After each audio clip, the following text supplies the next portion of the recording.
Meditación al Evangelio con los psicólogos y misioneros Rafael Aníbal Cortés y Mónica Dairén Ospina.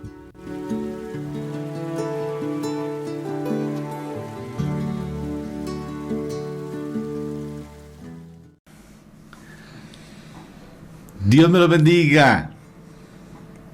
Ustedes siempre me dirán, pero ¿por qué ese Rafa siempre saluda como un fraterno saludo de paz y bien? Fraterno y filial, porque somos franciscanos. Somos parte de una comunidad franciscana de los religiosos terciarios capuchinos. Somos laicos consagrados como misioneros. Vamos a empezar este momento, ¿les parece? Invocando a la Santísima Trinidad. Y que este momento sea sagrado, sublime, sea un momento espectacularmente bendecido en Cristo Jesús. Empecemos, por favor, despacio, sin afanes. No hay afán, no hay afán. Por la señal de la Santa Cruz de nuestros enemigos, líbranos, Señor Dios nuestro. En el nombre del Padre, del Hijo y del Espíritu Santo. Amén. Buenos días, Padre eterno, a ti te alabamos y te bendecimos, Señor misericordioso, por este maravilloso momento que nos regalas contigo, Señor. Gracias, Padre eterno, por tu gran sabiduría, por tu gran misericordia. Gracias, Padre Santo, porque desde el principio de los tiempos tú tenías planeado todo, Señor, para nosotros. Hoy te alabamos y te bendecimos, Padre Santo, porque tú eres maravilloso, Señor, eres majestad suprema. No hay un rey que se iguale a ti, a tu reinado, Señor. No hay un Padre que se iguale a tu paternidad. No hay un ser tan hermoso y tan santo como tú, Señor. Padre eterno, la obra de tus manos es grande y maravillosa, es inigualable, Señor.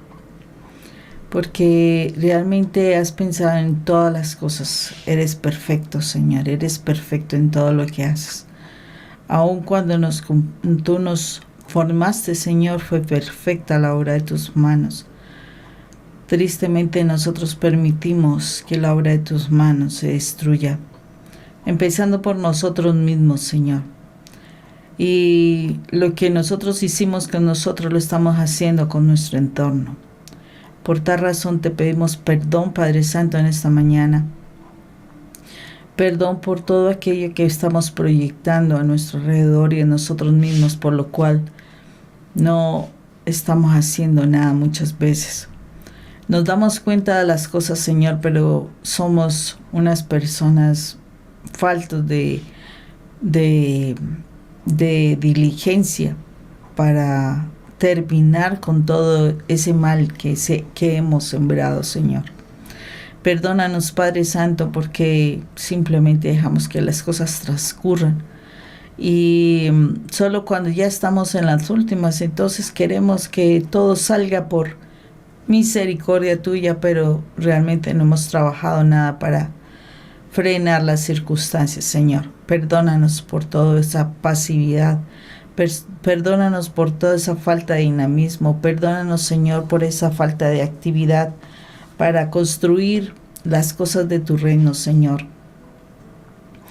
Perdónanos porque todo lo queremos con mucha facilidad, Señor, y nos quejamos que los otros están siendo facilistas, que nuestros jóvenes están siendo facilistas, que no quieren hacer absolutamente nada, pero la verdad es que ellos hacen lo que nosotros hacemos. Perdónanos, Padre Santo, porque nuestro ejemplo, nuestro testimonio no ha sido el más correcto. Padre eterno, misericordioso, grande es tu misericordia, Padre Santo, pero Dios Santo, que todavía alcance para que nos podamos salvar. Señor, que nuestro corazón de verdad surja ese anhelo, ese deseo de estar presente delante de ti, Señor, todo el tiempo. Que en nosotros surja ese deseo realmente de trabajar nuestra salvación, Señor. Que en nosotros surja ese deseo realmente de querer contar contigo, de buscar tu consejo, porque tú eres el único amado Jesús que fue al Padre, que vino del Padre y fue al Padre, y todavía estás controlando y eres el juez, Señor. Te pedimos, Padre Santo, que nos ayude, Señor misericordioso, para que de verdad dejemos nuestro camino de pecado y que de verdad construyamos el camino de salvación para nuestras vidas. Y que el testimonio que demos de ello, Señor, sea realmente ese ejemplo vivo que lleve a nuestros familiares también a querer hacerlo, Señor. Te pedimos, Padre Santo, que la sangre de Cristo Jesús hoy fluya sobre nosotros, para que seamos redimidos del control que el enemigo ha tenido sobre nuestras vidas, y así, Señor, poder ser limpios, perdonados de nuestros pecados, viviendo en comunión contigo y a través de la luz de tu palabra, Señor, que tu sangre poderosa nos permita presentarnos delante del Padre justificados como si no hubiésemos pecado, y asimismo, Señor, vivamos siempre en la santidad por tu sangre poderosa. Hoy, Espíritu Santo, ven y trae revelación de la palabra de nuestro amado Dios y Rey. Que seas tú hablando, Señor, que seas tú enseñándonos, Dios, para que nosotros podamos entender la palabra de Dios, y no solamente para que la entendamos, sino que sea un tesoro en nuestro corazón, que lo guardemos y que lo pongamos por obra, para que ese actuar, Señor, sea una forma de transmitir el mensaje que tú nos enseñas. Gracias, Padre Santo. Hoy te alabamos y te bendecimos en el nombre de nuestro Señor Jesucristo. Amén y amén. Amén. Vámonos al Evangelio de San Mateo, capítulo 13, versículos 54 al 58. En aquel tiempo Jesús fue a su ciudad y se puso a enseñar en su sinagoga. La gente decía admirada: ¿de dónde saca esa sabiduría y esos milagros? ¿No es el hijo del carpintero? ¿No es su madre María y sus hermanos Santiago, José, Simón y Judas? ¿No viven aquí todas sus hermanas? Entonces, ¿de dónde saca eso? Y se escandalizaban a causa de él. Jesús les dijo: solo en su tierra y en su casa desprecian a un profeta. Y no hizo allí muchos milagros por tu falta de fe. Palabra de Dios. Gloria a ti, Señor Jesús. Bueno, entonces miremos aquí una situación bien interesante, porque de alguna manera una de las cosas que nos causa problema a nosotros los seres humanos es entender la transformación que puede tener una persona. O sea, aquí yo lo miro como ese hombre que decían: oh, se escandaliza, ¿acaso no viene de tal lado? O sea, tu familia es tal y tal cosa. Resulta que cuando una persona logra transformar su vida por causa de la presencia del Señor en su corazón, a muchas personas, especialmente a su grupo familiar, les causa dificultad que eso se haya dado, que haya un cambio en la persona, ¿sí? Los más grandes depredadores de una persona que haya conocido al Señor son su misma familia, son sus cercanos, son los mayores depredadores, porque son los que dicen: no, pero si es que es así, si eso no le va a durar, eso fácilmente va a volver para atrás, bueno, etcétera. Y los cercanos, porque pues es lógico, o sea, como no aceptan muchas veces ese cambio, siguen en ese proceso de invitar, de hacer, de hablar, etcétera, de la persona que haya sido transformada. Entonces, esa situación hace que los cercanos sean las personas más difíciles para que puedan ser transformadas por el cambio de uno, ¿sí? Son las personas más bloqueadas por la misma situación de la vida que uno ha llevado. Pero habrá muchas otras personas que, no siendo tan cercanas, ¿sí?, viendo de alguna forma la vida de uno, de alguna forma el testimonio que uno pueda dar, a pesar de que conozcan un poco de la vida de uno, puede ser que decidan por querer creer, ¿sí? se asombren de la transformación, se asombren del cambio. No es tan sencillo, no es tan sencillo estar, esa transformación no es tan sencillo hacer que las personas crean, aunque el primer ministerio tiene que ser el grupo familiar. Y el más cercano, el esposo, los hijos, y si estás en tu casa de tus padres y demás, bueno, ahí se va complicando un poquito la situación, rarísimo, pero así es. Pero no quiere decir que no sea posible la transformación. Pero sí es cierto, hay que trabajarlo. ¿Y saben por qué es necesario que sea así? Me viene a la cabeza la importancia de por qué debe ser así. Uno dice, no, es que es como complicado que mi esposo cambie, complicado que mis hijos cambien, etcétera. Sí, puede ser que sí.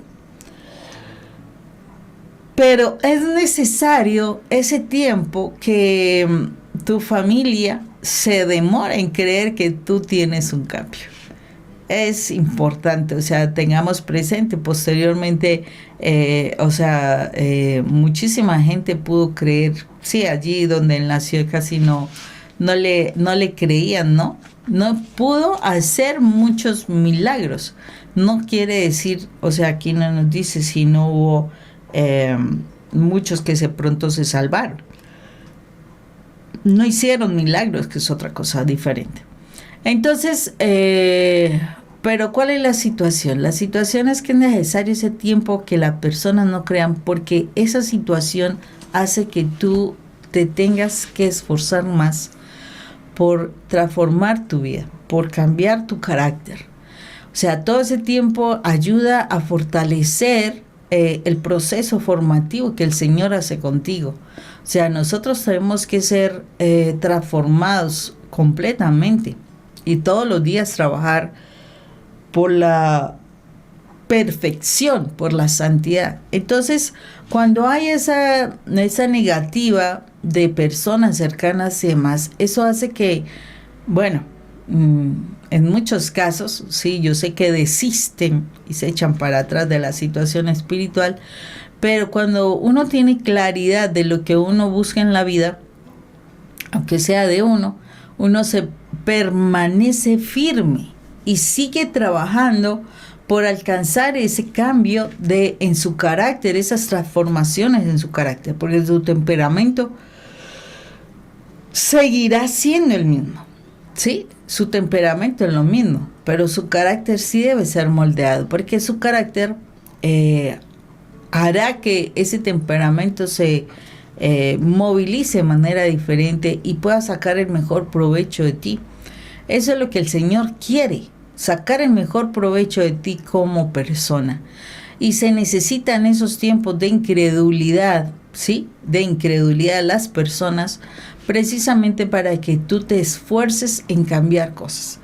Tengamos presente que para que una persona en la actualidad esté funcionando de esta o cual manera, pasaron muchos años de formación o de deformación.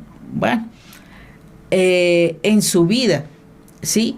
Pasaron muchas experiencias, fueron muchísimos aprendizajes. Todos los días nosotros aprendemos. Un día tiene 24 horas. Entonces, imagínense todo lo que tú has aprendido, ¿sí? Entonces, muchas veces tenemos que entrar en ese proceso de desaprender lo aprendido. Entonces, ese proceso de desaprender las mañas y los vicios de comportamientos incorrectos lleva tiempo. Por eso el Señor necesita en nosotros tiempo, esa exigencia para poder transformarnos, para poder hacer las cosas como a Dios le agrada, ¿sí? Entonces, en ese proceso, posiblemente nosotros estamos en ese proceso, precisamente nosotros podemos demorarnos. En ese proceso habrán momentos en que volvemos para atrás. En ese momento es posible que cometamos algunos errores. Entonces, ese proceso hace que personas que nos han conocido desde el principio de nuestra vida duden duden de nuestros cambios, duden de nuestra transformación, duden de que está uno, o sea, de verdad ha sido una persona diferente. Pero aún así tenemos que mantenernos, tenemos que seguir trabajando para que el Señor siga haciendo la obra de nosotros. O sea, cuando cometemos esos errores tenemos que ser muchísimo más esforzados, porque en eso va la salvación también, la credibilidad que podamos tener con la familia y que ellos vean que es posible la transformación y el cambio. Porque Dios no se equivoca y su palabra es clara y dice que así tú no hables cuando tú tienes un testimonio de vida, ¿sí? Los que están a tu alrededor, tu esposo puede cambiar, tu familia puede cambiar. Entonces, por eso tenemos que ser exigentes, a pesar de que inicialmente no nos crean. Entonces, tenemos que ser muy esforzados, muy valientes, como nos dice Josué, que tenemos que no desmayar, no echarnos para atrás frente a ese proceso. Así al principio nos digan, pero ¿acaso esta no es familiar de fulanita de tal? No, y se acuerdan de esto, no importa, tenemos que mantenernos firmes. Esos comentarios vienen del enemigo con el fin de desanimarte. La idea es que no debes hacer caso al enemigo, sino a Dios. Espectacular. Es tan impresionante como siempre que estamos buscando del Señor, o estamos predicando, o estamos tratando de llevar un testimonio de vida, siempre habrá un detractor. Siempre habrá alguien que juzgue y critique. Nunca todas las personas van a estar contentas con lo que tú haces dentro de la parte misional. Alguien te criticará, así sea porque no te peinas adecuadamente o porque te pusiste una cruz. Entonces esa cruz, alguien me decía, es que esa cruz que tú llevas, alguien que es cristiano, me decía, esa cruz demuestra que tú eres un idólatra. Y entonces, deberías cargar más bien esta otra. Sí, y le dije, ¿cuál es esa? Es la estrella de David. Le dije, ok. ¿Y qué diferencia hay entre la estrella de David y la cruz? Si tú cargas también otra. Entonces, fíjate las contradicciones que a veces las personas entran en ocasiones frente a estos conceptos, y esas contradicciones son precisamente porque no se tienen un cimiento espiritual fuerte, y fácilmente el enemigo empieza a tergiversar nuestra mente, y esa tergiversación hace que te critiquen, te juzguen, y de igual manera también tú te veas afectado por ese juzgamiento que los demás hacen. Siempre a un profeta lo van a criticar. El profeta no es el que profetiza solamente, el profeta es el que lleva la buena noticia, es un misionero, como en nuestro caso. Tú eres un misionero, solamente que tú no lo has creído, porque todos los días en Eucaristía, si vas todos los días o cuando vas a Eucaristía, dices perfectamente, proclamaré, ¿cómo es la parte, verdad? Donde se dice lo que anunciaré, lo de la muerte y resurrección de nuestro Señor Jesucristo. Sí, proclamamos tu muerte, anunciamos tu muerte y proclamamos tu resurrección. Ven, Señor Jesús. O sea que tú eres un profeta, mi hermanito.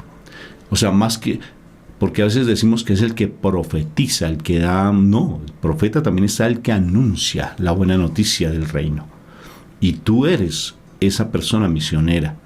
Tú lo eres, solamente que no te la crees, ¿sí? Porque le crees más al mundo, le crees más a los que te rechazan, le crees más a lo que el mundo te ofrece. ¿Por qué le crees más a lo que el mundo te ofrece?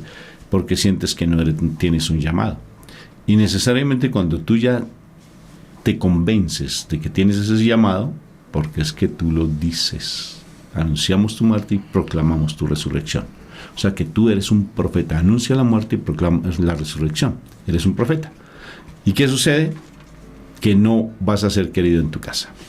Aquí está dado. Incluso a veces luchas bastante porque tus seres queridos se transformen, porque ellos o las personas cercanas a ti, tu esposo, tu esposa, tus hijos, empiecen a creer, y empiezas tú a desgastarte muchísimo para que los otros crean. Convéncete tú, convéncete que tú eres un misionero, convéncete que tú eres ese pregonero de la palabra de Dios, que eres ese profeta.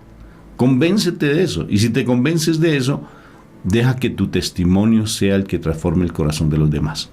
Y si los demás no se transforman, mira, independientemente de todo, mi palabrita en inglés, la única que me sé y que creo que pronunció bien, anyway. Independientemente de todo, dedícate a que el Señor te lleve como ese instrumento de salvación a las almas que quieran recibirte. Si otros no te reciben, entonces limpia tus sandalias, límpialas y márchate realmente, porque a veces todas las personas no están para recibir la palabra. ¿Por qué? Porque tienen su mente entenebrecida. El Señor nos lo ha dicho en varias oportunidades. Entonces, en ese sentido, no te confundas si las personas te van a rechazar, porque los primeros que te rechazan son tus cercanos. Son los primeros que te, con tus creencias, con tu forma de compartir la palabra, con tu discernimiento incluso de la palabra, perfectamente los de tu casa son los que no te van a aceptar y no te van a escuchar.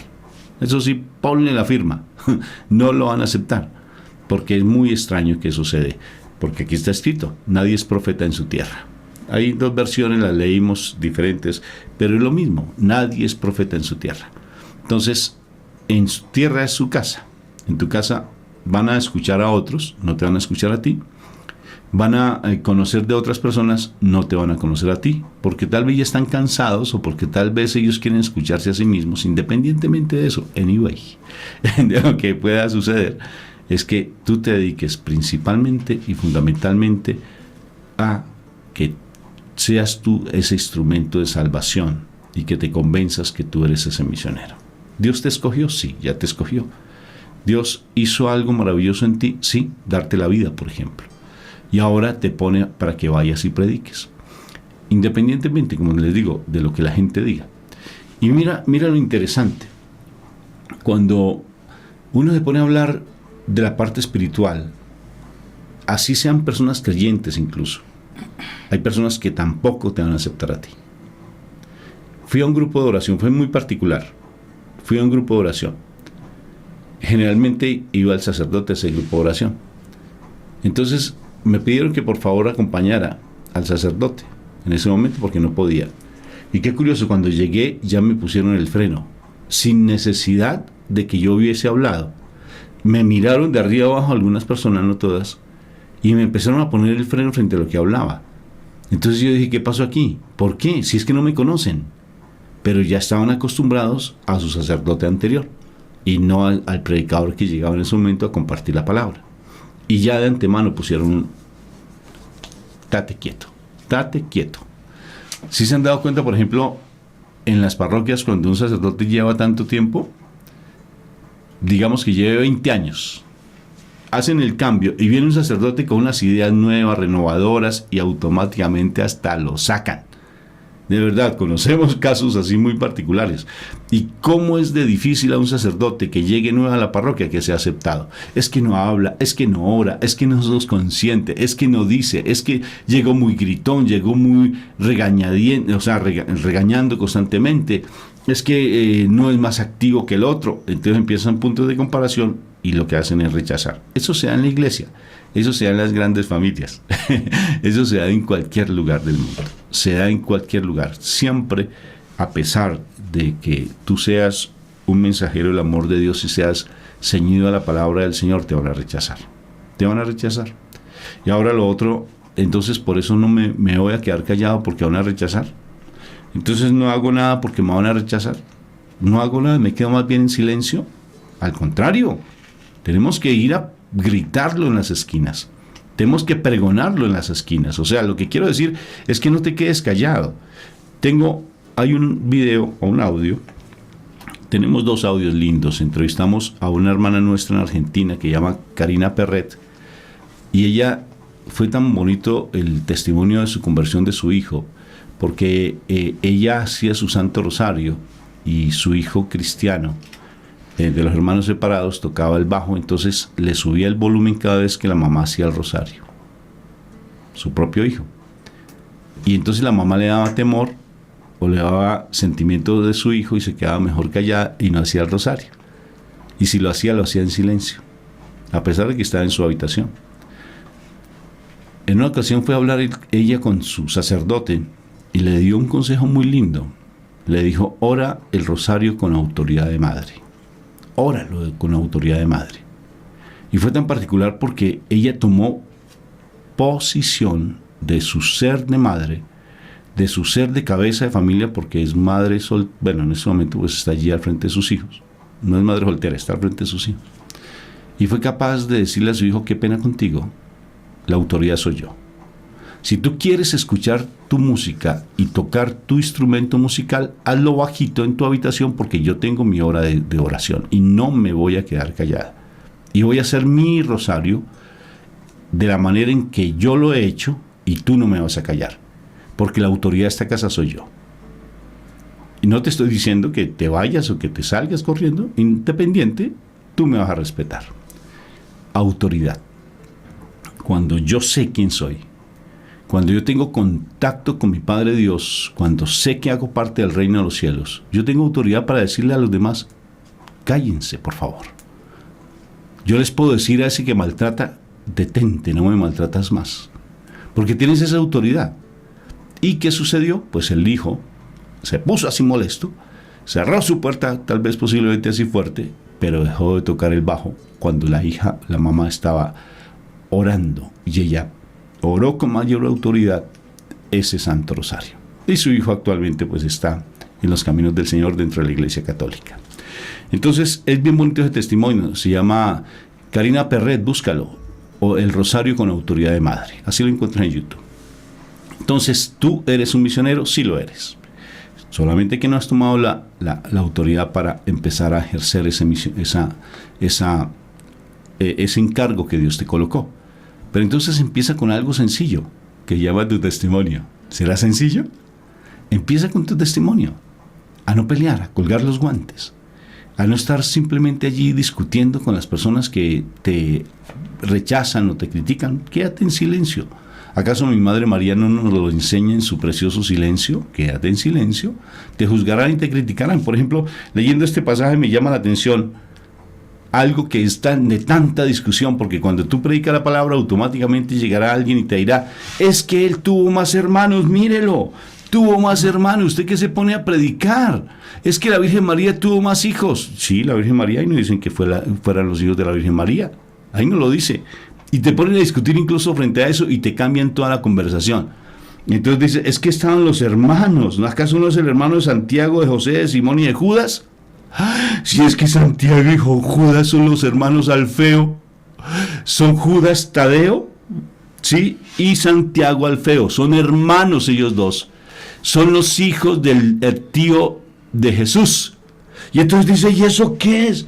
¿Y las hermanas qué? Entonces entran en unas discusiones impresionantes, y cuando tú estás hablando alguien te calla cercano a ti, te calla. ¿Por qué? Porque tal vez estás hablando algo que no te gusta. Entonces, ¿qué sucede? Que necesariamente alguien siempre te va a decir una cosa que es contraria a lo que tú estás predicando. Siempre. Entonces, no te dejes amedrantar por eso y toma la autoridad que el Señor te coloca. Yo no me callo. Si alguien me calla, yo he tenido que callar a personas, qué pena. Si no te interesa este temita, hay alguien que te puede escuchar en otro lado, pero yo tengo que hablar de esto. Y eso me ha pasado. Eso siempre sucede hasta en las mejores familias. ¿Qué te parece, Moni? Interesante. Entonces es muy importante que nosotros nos demos cuenta de la importancia de seguir trabajando para seguir llevando el mensaje del Señor. Todo obstáculo que tengamos en el camino tiene que ver con el proceso de nuestra transformación y tenemos que ser persistentes en ello.